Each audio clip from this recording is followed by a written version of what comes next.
Hello, my name's Matt and welcome to this week's Vectra news. Here's what's coming up in this week's episode. A new patch for Halo the Master Chief Collection has been released as an attempt to fix matchmaking. Telltale reveals new details about their Game of Thrones title. Valve introduced new guidelines for their early access program on Steam, and players of Far Cry 4 accidentally admit they've pirated the game. Now, a lot of this month's game releases have gotten off to a rocky start. One in particular is Halo the Master Chief Collection for Xbox One, which has been experiencing continued problems with its multiplayer matchmaking system ever since the title launched last week on Tuesday. There's been numerous reports on Halo Waypoint from players having to wait anywhere from 20 minutes all the way up to several hours just to find a game on any of the online playlists, essentially making multiplayer barely playable. However, 343 Industries were fairly quick in responding to these issues, and on the 15th of November they did post an update regarding an upcoming patch for matchmaking, as well as a fix for players not receiving campaign achievements and some general UI improvements as well. The patch has since then been released, and according to an official blog post made by 343, a large amount of issues have now been resolved. Some of the most important of these are the communication of the matchmaking progress by displaying statuses that say searching for players, players found, and connecting session.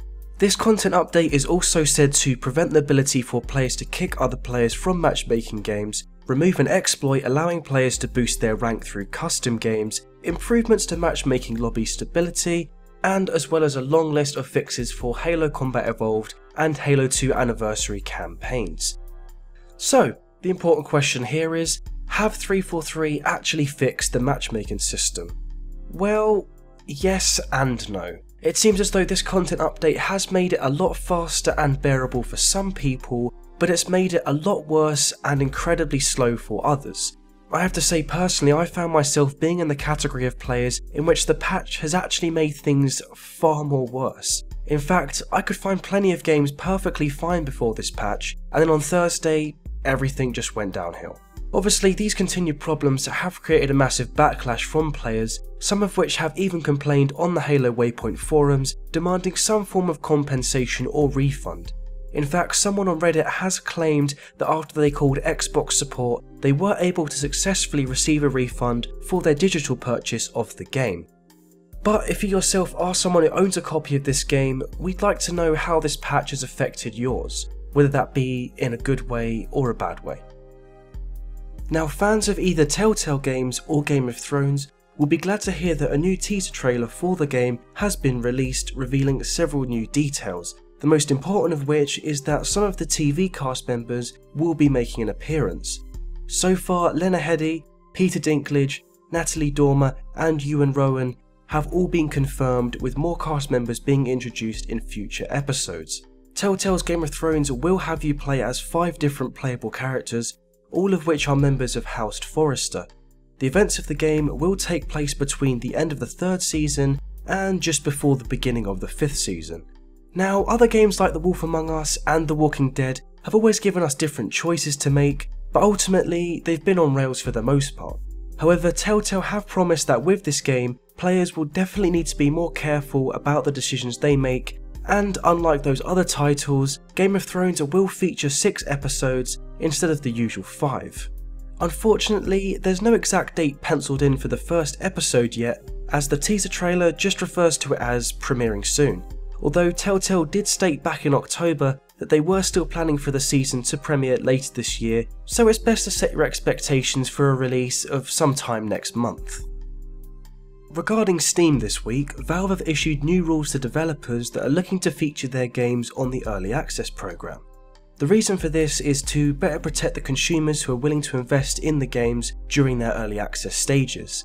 Valve want game creators to be clearer in communicating to users that their game isn't complete or in a finished state by asking them to avoid making false promises about features which aren't there yet or when a game is likely to be released. Some of these new rules that have been introduced are the following 4. Make sure you set expectations properly everywhere you talk about the game. Don't launch in early access without a playable game. Don't launch in early access if you are done with development. And don't launch in early access if you can't afford to develop with very few or no sales. Overall, it seems as though Valve want developers to have the mindset that customers should be buying their early access games based on their current state rather than what the game may or may not be in a year or so's time.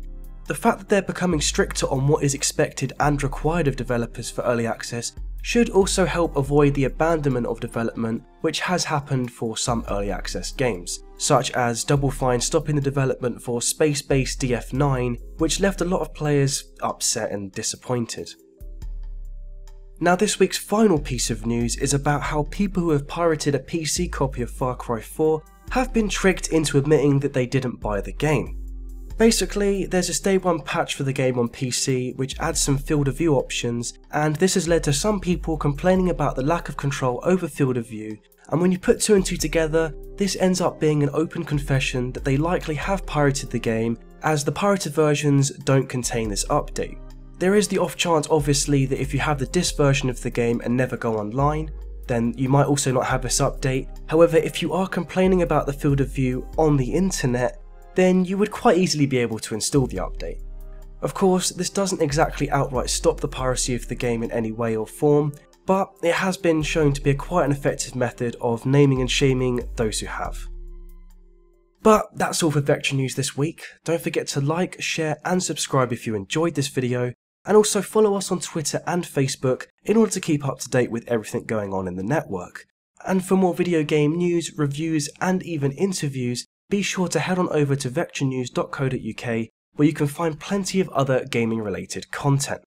But other than that, I've been Matt and I'll see you later.